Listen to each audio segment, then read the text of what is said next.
Hello friends, ओम श्री गणेशाय नमः। आप सभी का स्वागत है आपके अपने यूट्यूब चैनल पर।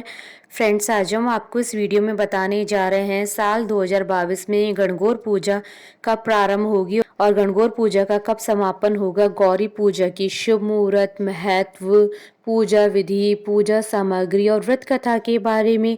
फ्रेंड्स, वीडियो शुरू करने से पहले आपसे रिक्वेस्ट है, अगर आप हमारे चैनल पर नए हैं और आपने अभी तक चैनल को सब्सक्राइब नहीं किया है तो प्लीज़ सब्सक्राइब कीजिएगा चैनल को, साथ ही प्रेस कीजिएगा बेल आइकन को, जिससे नए वीडियो से रिलेटेड नोटिफिकेशन आपको तुरंत प्राप्त हो सके। और वीडियो पसंद आने पर वीडियो को लाइक और शेयर जरूर कीजिएगा ताकि सभी भक्तों को इस वीडियो का लाभ प्राप्त हो सके। और कमेंट बॉक्स में ओम श्री गणेशाय नमः जरूर लिखिएगा। प्रत्येक साल चैत्र माह के शुक्ल पक्ष में तृतीय तिथि के दिन गणगौर तीज मनाई जाती है। गणगौर तीज को सौभाग्य तीज के नाम से जाना जाता है। इस दिन विवाहित महिलाएं सौभाग्यवती है मनवांचित फल प्राप्त करने के लिए व्रत रखकर गणगौर माता की पूजा करती है। इस दिन अविवाहित महिलाएं भी उत्तम जीवन साथी की कामना से इस व्रत को रखती हैं। गणगौर पूजा मुख्य रूप से राजस्थान और मध्य प्रदेश में की जाती है। राजस्थान में होली के दूसरे दिन चैत्र कृष्ण पक्ष की प्रतिपदा तिथि से ही 16 दिवसीय गणगौर पूजा का पर्व शुरू हो जाता है। गणगौर की पूजा में मुख्य रूप से माता पार्वती और भगवान शिव जी की पूजा की जाती है। मान्यता है कि इस दिन भगवान शिव ने माता पार्वती को सदा सुहागन रहने का वरदान दिया था, तो वहीं माता पार्वती ने भी सभी सुहागन स्त्रियों को सौभाग्यवती रहने का वरदान दिया था। यह व्रत सुहागन महिलाएं अपने पति की लंबी उम्र के लिए, तो वहीं कुंवारी लड़कियां सुयोग्य जीवन साथी पाने के लिए करती हैं। इस पर्व पर विवाहित महिलाएं व कुंवारी लड़कियां प्रतिदिन गणगौर की पूजा करती है। यह पर्व चैत्र शुक्ल की तृतीय तिथि तक मनाया जाता है। वहीं चैत्र शुक्ल पक्ष की द्वितीया को सिंजारा कहा जाता है। इस दिन महिलाएं किसी भी नदी, सरोवर, तालाब पर जाकर अपने गणगौर को पानी पिलाती है, यानी तीज के दिन सायंकाल में उनका विसर्जन करती है। वहीं यदि मध्य प्रदेश की बात करें तो यहाँ 3 दिवसीय गणगौर पूजा की जाती है। यहाँ पर भी 3 दिनों तक गणगौर की पूजा की जाती है और तीसरे दिन उन्हें पानी में विसर्जित किया जाता है। फ्रेंड्स, अब आइए जानते हैं गणगौर पूजा के शुभ मुहूर्त के बारे में। हिंदू पंचांग के अनुसार साल 2022 में गणगौर पूजा का आरंभ 19 मार्च 2022 शनिवार से हो रहा है और गणगौर पूजा का समापन 4 अप्रैल 2022 सोमवार के दिन होगा। तृतीय तिथि प्रारंभ होगी 3 अप्रैल 2022 को दोपहर 12:39 पर और तृतीय तिथि का समापन होगा 4 अप्रैल 2022 को दोपहर 1:55 पर। गौरी पूजा का शुभ मुहूर्त रहेगा 4 अप्रैल 2022 को सुबह 11:55 से दोपहर 1:59 तक और राहु काल का समय रहेगा सुबह 7:42 से सुबह 9:16 तक।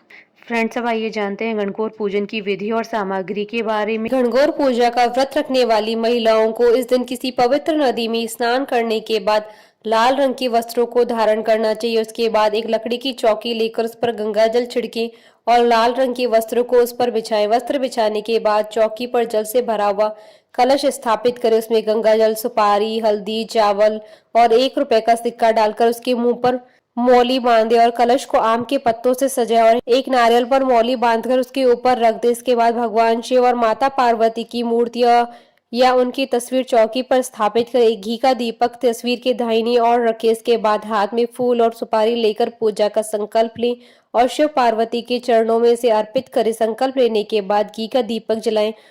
मिट्टी या बेसन से बनी हुई 6 गौर चौकी स्थापित करें। इसके बाद गौर पर हल्दी और कुमकुम का छिड़काव करें और माता गौरी को सिंदूर लगाकर अक्षत और फूल चढ़ाएं। उसके बाद सिंदूर को अपने माथे पर लगाएं। अब धूप जलाएं और फल और मिठाई से माता और भगवान शिव को भोग लगाएं और एक सफेद कागज पर 16 कुमकुम, 16 मेहंदी और 16 काजल के टीके लगाकर माता पार्वती को अर्पित करें। इसके बाद आप एक कटोरी में जल और दूध, 1 रुपए का सिक्का, कौड़ी और सुपारी डालकर उसे अपने हाथ में रखें और किसी अन्य व्यक्ति से गणगौर की कथा सुने। कथा के पूर्ण होने के बाद उस कटोरी को गौर के सामने रखकर और माता गौरी को प्रणाम करके अपने सुहाग के लिए प्रार्थना करें। अंत में गौर को चढ़ाया हुआ प्रसाद लोगों में वितरित कर दें। गौरी पूजा व्रत कथा। एक बार भगवान शंकर तथा पार्वती जी नारद जी के साथ भ्रमण को निकले। चलते चलते वे चैत्र शुक्ल तृतीया के दिन एक गांव में पहुंच गए। उनके आगमन का समाचार सुनकर गांव की श्रेष्ठ कुलीन स्त्री उनके स्वागत के लिए स्वादिष्ट भोजन बनाने लगी। भोजन बनाते बनाते उन्हें काफी विलंब हो गया, किंतु साधारण कुल की स्त्रियां श्रेष्ठ कुल की स्त्रियों से पहले ही थालियों में हल्दी तथा अक्षत लेकर पूजन हेतु पहुंच गई। पार्वती जी ने उनके पूजा भाव को स्वीकार करके सारा सुहाग रस उन पर छिड़क दिया। वे अटल सुहाग प्राप्ति का वरदान पाकर लौटी। तत्पश्चात उच्च कुलीन की स्त्रियां अनेक प्रकार के पकवान लेकर गौरी जी और शंकर जी की पूजा करने लगी। सोने चांदी से निर्मित उनकी थालियों में विभिन्न प्रकार के पदार्थ थे। उन स्त्रियों को देखकर भगवान शंकर ने माता पार्वती जी से कहा, तुमने सारा सुहाग रस तो साधारण कुल की स्त्रियों को दे दिया है, अब उन्हें क्या दोगी? पार्वती जी ने उत्तर दिया, प्राणनाथ आप इसकी चिंता मत कीजिए। माता पार्वती ने कहा, मैं इन उच्च कुल की स्त्रियों को अपनी उंगली चीर कर अपने रक्त का सुहाग रस दूंगी। यह सुहाग रस जिसके भाग्य में पड़ेगा वह तन मन से मुझ जैसी सौभाग्यवती हो जाएंगी। जब स्त्रियों ने पूजन समाप्त कर दिया तब पार्वती जी ने अपनी उंगली चीरकर उन पर छिड़क दी। जिस पर जैसा छींटा पड़ा उसने वैसा ही सुहाग पा लिया। तत्पश्चात भगवान शिव की आज्ञा से पार्वती जी ने नदी तट पर स्नान किया और बालू की शिव मूर्ति बनाकर पूजन करने लगी। पूजन के बाद बालू के पकवान बनाकर भगवान शिव जी को भोग लगाया। प्रदक्षिणा करके नदी तट की मिट्टी के माथे पर तिलक लगाकर 2 कण बालू का भोग लगाया। इतना सब करते करते पार्वती जी को काफी समय लग गया। काफी देर बाद जब वे लौटकर आई तो महादेव जी ने उनसे देर से आने का कारण पूछा। उत्तर में पार्वती जी ने झूठ कह दिया कि वहां मेरे भाई भावज आदि मायके वाले मिल गए थे, उन्हीं से बात करने में देर हो गई। परंतु महादेव तो महादेव ही थे, वे कुछ और ही लीला रचना चाहते थे। अतः उन्होंने पूछा, पार्वती तुमने नदी के तट पर पूजन करके किस चीज का भोग लगाया था और स्वयं कौन सा प्रसाद खाया था? पार्वती जी ने पुनः झूठ बोल दिया, मेरी भावज ने मुझे दूध भात खिलाया था, उससे खाकर मैं सीधी यहाँ चली आ रही हूँ। यह सुनकर शिव जी भी दूध भात खाने की लालच में नदी तट की ओर चल दिए। पार्वती जी दुविधा में पड़ गए। तब उन्होंने मौन भाव से भगवान भोले शंकर का ध्यान किया और प्रार्थना की, हे भगवान, यदि मैं आपकी अनन्य दासी हूँ तो आप इस समय मेरी लाज रखिए। यह प्रार्थना करती हुई पार्वती जी भगवान शिव के पीछे पीछे चलती रही।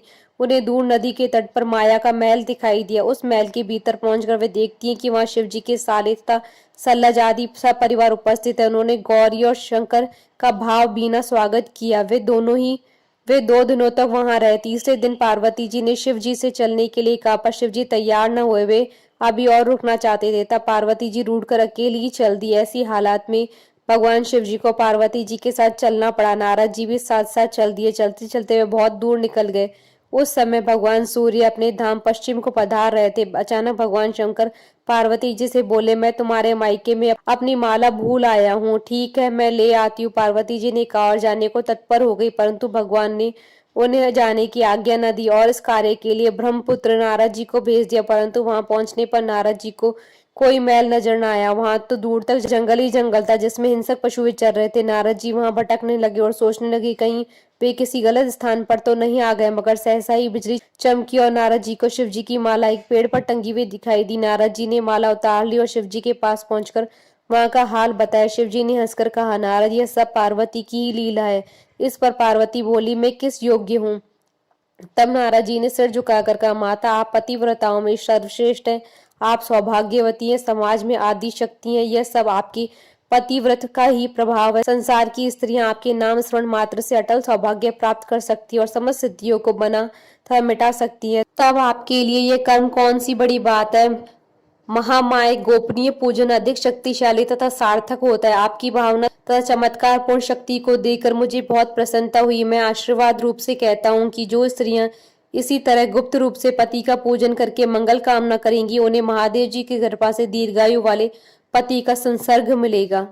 एक अन्य कथा के अनुसार एक बार भगवान शिव और माता पार्वती वन में गए थे। चलते चलते दोनों बहुत ही घने वन में पहुंच गए। तब माता पार्वती ने भगवान शिव से कहा कि हे भगवान, मुझे प्यास लगी है। तब भगवान शिव ने कहा, हे देवी, देखो उस और पक्षी उड़ रहे हैं, वहां अवश्य ही जल होगा। पार्वती जी वहां गई। वहां पर एक नदी बह रही थी।